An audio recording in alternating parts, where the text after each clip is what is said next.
मैं आप सबका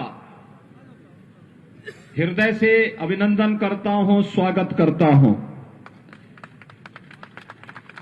मेरे लिए यह अत्यंत महत्वपूर्ण है कि मैं स्वयं मर्यादा पुरुषोत्तम भगवान श्री राम और लीलाधारी भगवान श्री कृष्ण की पावन धरती से परमहंस राम कृष्ण जी की इस पावन धरती पर आया हूं। इसके लिए मैं आप सबका हृदय से अभिनंदन करता हूं, स्वागत करता हूं।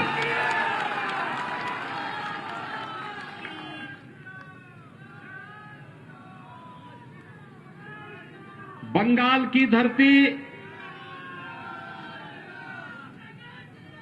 सदैव से भारत के अंदर परिवर्तन की धरती रही है। देश को एक नई दिशा देने वाली धरती रही है। भारत के सांस्कृतिक राष्ट्रवाद की धरती रही है। इसी धरती ने रामकृष्ण परमहंस को देश को दिया, दुनिया को दिया। स्वामी विवेकानंद को इस धरती ने दिया। गुरुदेव रविंद्रनाथ टैगोर को इस धरती ने दिया।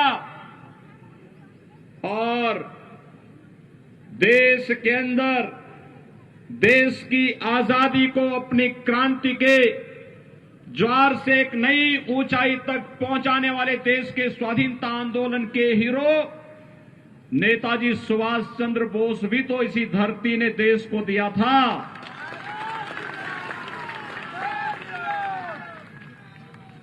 भारतीय जनसंघ के संस्थापक अध्यक्ष डॉक्टर श्यामा प्रसाद मुखर्जी भी बंगाल की ही धरती में पैदा हुए थे। भाइयों बहनों, महान वैज्ञानिक जगदीश चंद्र बसु की धरती भी बंगाल ही है। और भारत के अंदर अनेक आध्यात्मिक और सांस्कृतिक आंदोलन की गवाह बनी ये बंगाल की धरती। ये वही धरती है जिसने भारत को राष्ट्रगान जन गण मन भी दिया और जिस धरती ने वंदे मातरम का अमर गीत भी भारत को दे करके एक राष्ट्र गीत भी भारत की धरती को समर्पित किया। और इसलिए मैं बंगाल की धरती को कोटि कोटि नमन करता हूं। भाइयों बहनों, मैं आपके उत्साह का अभिनंदन करता हूं और मैं आपकी पीड़ा को भी जानता हूं। लेकिन ये पीड़ा ज्यादा दिन तक अब नहीं रहने वाली है। इसी का समाधान करने के लिए भारतीय जनता पार्टी आपके पास आई है और आपसे कहने के लिए आई है। मैं जब मंच पर आया तो मुझे 3 शहीद परिवार, भारतीय जनता पार्टी के जो कार्यकर्ता जिन्हें टीएमसी के परिवारों ने जिनकी हत्या कर दी थी, निर्मम हत्या कर दी थी, वे 3 परिवार इस मंच पर मेरे साथ यहां पर आए थे। उन्होंने मुझसे अपना परिचय दिया। मुझे देख करके यहां की टीएमसी की सरकार की गुंडागिर्दी और उनके अमानवीय कृत्यों पर देख करके क्षोभ हो रहा था। और तब मुझे लग रहा था कि अब इनके बहुत लंबे समय तक इनकी गुंडागिर्दी और इनकी अराजकता अब नहीं चल पाएगी। मात्र 45 दिन बाकी हैं। 2 मई के बाद टीएमसी की सरकार की विदाई सुनिश्चित है।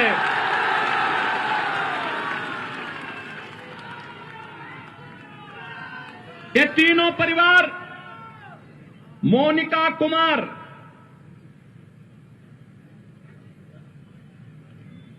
हरिराम महतो और कमीली टुडू, ये तीनों भारतीय जनता पार्टी के उन कार्यकर्ताओं के परिवार से हैं जो लोग शहीद हुए हैं। यहां की अराजकता के खिलाफ लड़ते लड़ते जिन्होंने शहादत पाई है, भारतीय जनता पार्टी के उन कार्यकर्ताओं के परिवारों से हैं। आप देख रहे होंगे मोनिका कुमार क्या उम्र है। इस उम्र में उसे विधवा बना दिया गया। ये टीएमसी के गुंडे एक कानून को नहीं मानते। और याद करना, 2 मई के बाद जब भारतीय जनता पार्टी की सरकार आएगी तो इन गुंडों को चुन चुन करके सजा दिलवाई जाएगी।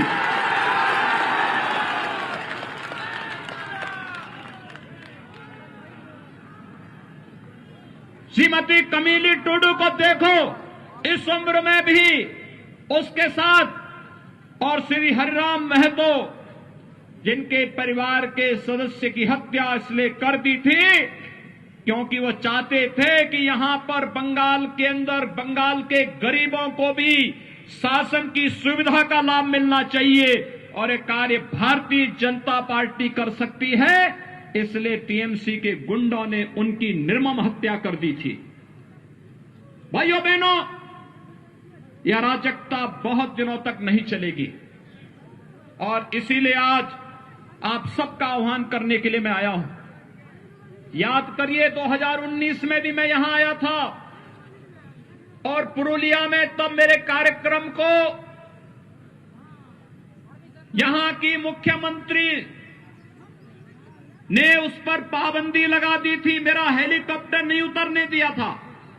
और तब मैंने झारखंड में हेलीकॉप्टर उतार करके 35 किलोमीटर सड़क मार्ग से मैं यहां आया था, और तब भी मैंने आपके उत्साह को देखा था, और उस उत्साह के लिए आपका अभिनंदन करने के लिए आज मैं यहां पर आया हूं। जब बंगाल में चुनाव प्रचार का शुभारंभ करना था तो मैंने कहा पुरुलिया से ही करूंगा।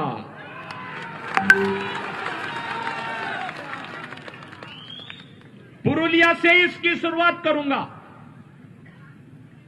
लेकिन मैं आज भी जब आया, मैं देख रहा था अभी भी सत्ता का दुरुपयोग रुक नहीं रहा है। मैं देख रहा था जगह जगह से, हेलीकॉप्टर से मैं देख रहा था जगह जगह भारतीय जनता पार्टी के कार्यकर्ताओं को और जनता जनार्दन को इस सभा में आने से रोका जा रहा था। लेकिन जब मुझे कार्यकर्ताओं ने कहा कि यहां तो अभी सभा में भीड़ ही नहीं हो पाएगी, मैंने कहा चिंता मत करिए, मेरे पहुंचते ही भारतीय जनता पार्टी का बहादुर कार्यकर्ता सारे बंधनों को तोड़ करके सभा स्थल पर पहुंचेगा। और आज एक बार फिर से आपने साबित कर दिया है, हर प्रकार के अन्याय और अत्याचार के खिलाफ आप लोग लड़ते हुए अपनी मंजिल को प्राप्त करेंगे, इसमें कोई संदेह नहीं होना चाहिए। और आज ये सभा उस रूप में यहां पर प्रारंभ हो रही है। भाइयों बहनों, मुझे आश्चर्य होता है, ममता दीदी जय श्री राम के नारे से बहुत चिढ़ती है, और जब मैं यहां पे आया तो मेरा अभिवादन जय श्री राम कहकर के सभी लोगों ने किया।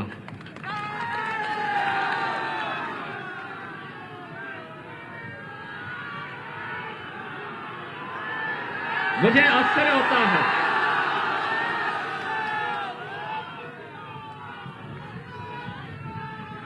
वैसे एक परिवर्तन तो हुआ है। 2014 के पहले इस देश के अंदर एक ऐसी पीढ़ी, एक ऐसी नस्ल पैदा हो गई थी बड़ी संख्या में, जो मंदिरों में जाने को ये मानते थे कि उनके सेकुलरिज्म इससे खतरे में पड़ जाएगा। लेकिन आज मैं देख रहा हूं ममता दीदी भी अब मंदिर में जाकर के चंडी पाठ कर रही है। ये परिवर्तन है ना, ये है नया भारत। हर व्यक्ति को भगवान की शरण में जाना ही पड़ेगा।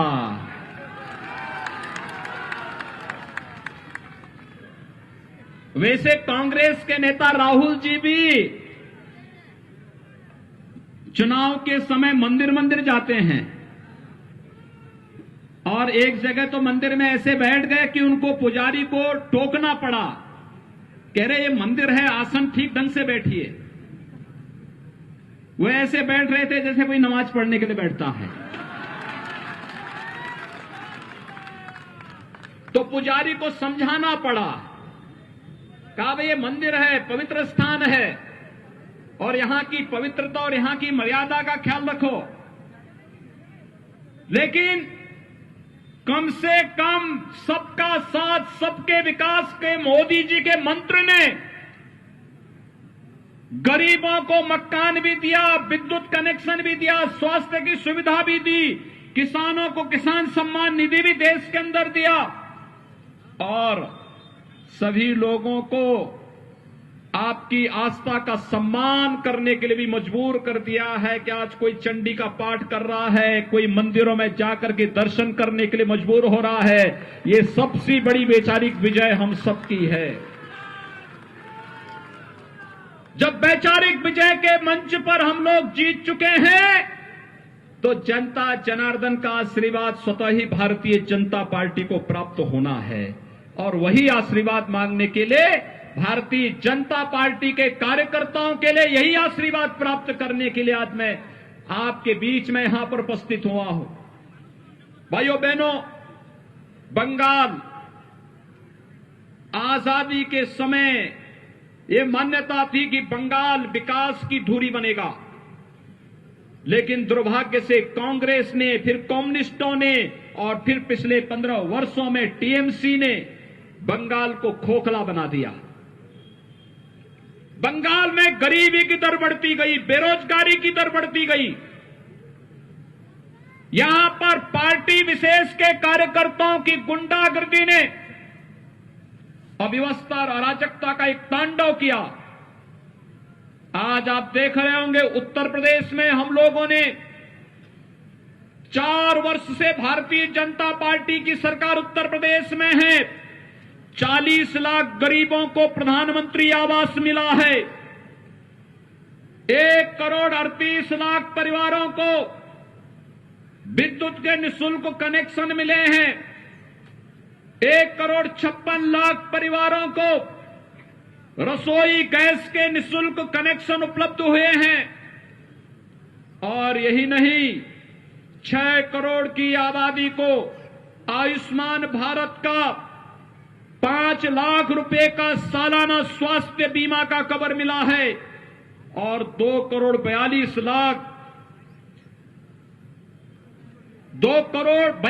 लाख किसानों को प्रधानमंत्री किसान सम्मान निधि का लाभ अकेले उत्तर प्रदेश में मिला है। भाइयों बहनों, उत्तर प्रदेश जैसे बड़े राज्य में इतनी सुविधाएं मिल सकती हैं, तो बंगाल में क्यों नहीं?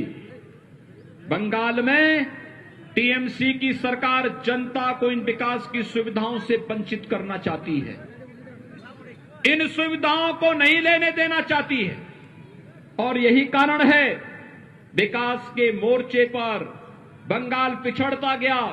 यहां गरीबी बढ़ती गई, बेरोजगारी बढ़ती गई, और आज इसीलिए प्रधानमंत्री मोदी जी के आह्वान पर, अमित शाह जी के, गृह मंत्री अमित शाह जी के आह्वान पर, भारतीय जनता पार्टी के राष्ट्रीय अध्यक्ष माननीय श्री जगत प्रकाश नड्डा जी के आह्वान पर भारतीय जनता पार्टी का एक एक कार्यकर्ता बंगाल के नागरिकों को न्याय देने के लिए एक बार फिर से इस चुनावी समर में सबके सामने आया है, और मैं आप सबका आह्वान करना चाहूंगा, बंगाल को टीएमसी, कांग्रेस और कम्युनिस्टों की गुंडागर्दी का अड्डा नहीं बनने देना है, और इसके लिए हमें एक बार फिर से अंगड़ाई लेनी पड़ेगी। भाइयों बहनों, मुझे आश्चर्य होता है, यहां का टीएमसी की सरकार पिछले 15 वर्षों से गौ तस्करी करके गौ माता को बंगाल पहुंचा देती है, कटने के लिए पहुंचा देती है। उत्तर प्रदेश में हम गौ तस्करी भी नहीं होने देते और गाय को कटने भी नहीं देते हैं। मैं पिछले दिनों टीएमसी के एक मंत्री का बयान पढ़ रहा था, वो बेशर्मी के साथ गाय को काटने की वकालत कर रहा था। पता नहीं क्यों ममता दीदी ने उसे अपने मंत्रिमंडल में रखा था, उसको उसी दिन बर्खास्त करके बाहर का रास्ता दिखाना चाहिए था। लेकिन क्योंकि उनकी नेता स्वयं ही इस बात के लिए उनको प्रश्रय देती है, यहां पर अवैध घुसपैठ के कारण पश्चिमी बंगाल में और खासतौर पर इस सीमावर्ती क्षेत्रों में यहां के गरीबों का राशन अवैध रूप से घुसपैठ करने वाले लोग खा जाते हैं और यहां का गरीब देखता ही रह जाता, उसको सुविधा का लाभ नहीं मिल पाता है। लेकिन भारतीय जनता पार्टी आज आपके सामने इन सभी समस्याओं का समाधान लेकर के आई है और इसलिए मेरी आप सबसे अपील है, भारतीय जनता पार्टी के प्रत्याशी श्री बानेश्वर महतो को भारतीय जनता पार्टी ने अपने प्रत्याशी के रूप में आपके बीच में उतारा है और मेरी आप सबसे अपील है, भाइयों बहनों, श्री बानेश्वर महतो एक जुझारू कार्यकर्ता है, आपके लिए लड़ाई लड़ने की क्षमता रखता है। यहां के सांसद श्री ज्योतिर्मय सिंह महतो के साथ मिलकर के विकास के कार्यों को एक नई ऊंचाइयों तक पहुंचाने का कार्य करेगा और इसके लिए श्री बानेश्वर महतो को भारतीय जनता पार्टी ने अपना प्रत्याशी बनाकर के आपके बीच में उतारा है। बानेश्वर महतो के समर्थन में आप सभी सहयोग करेंगे, हाथ खड़ा करके मेरे सामने जोर से बोलेंगे, दोनों हाथ ला करके बोलेंगे जय जय श्री राम, जय जय श्री राम। कमल चुनाव चिन्ह पर बानेश्वर महतो को भारी बहुमत से विजयी बना करके पश्चिमी बंगाल विधानसभा में भेजे और यहां पर बानेश्वर महतो और यहां पर सांसद श्री ज्योतिर्मय सिंह महतो मिलकर के यहां पर विकास लोक कल्याणकारी योजनाओं को तो आपके पास लेकर के आएंगे ही, साथ साथ भारतीय जनता पार्टी के उन कार्यकर्ता परिवारों को भी न्याय दिलाने का काम करेंगे जो कार्यकर्ता हमारा शहीद हुआ है बंगाल के लिए और बंगाल के नागरिकों को न्याय देने के लिए शहीद हुए हैं, उन परिवारों को भी न्याय दिलाने का कार्य करेंगे। मैं एक बार फिर से आप सबका हृदय से अभिनंदन करता हूं। बंगाल की सांस्कृतिक राष्ट्रवाद की धरती को कोटि कोटि नमन करते हुए भारतीय जनता पार्टी को भारी बहुमत से विजयी बनाने की अपील आप सबसे करते हुए अपनी वाणी को देता हूं विराम। जय जय श्री राम, जय जय श्री राम। অনেক অনেক ধন্যবাদ আমাদের যোগী মহারাজ জিকে। আমরা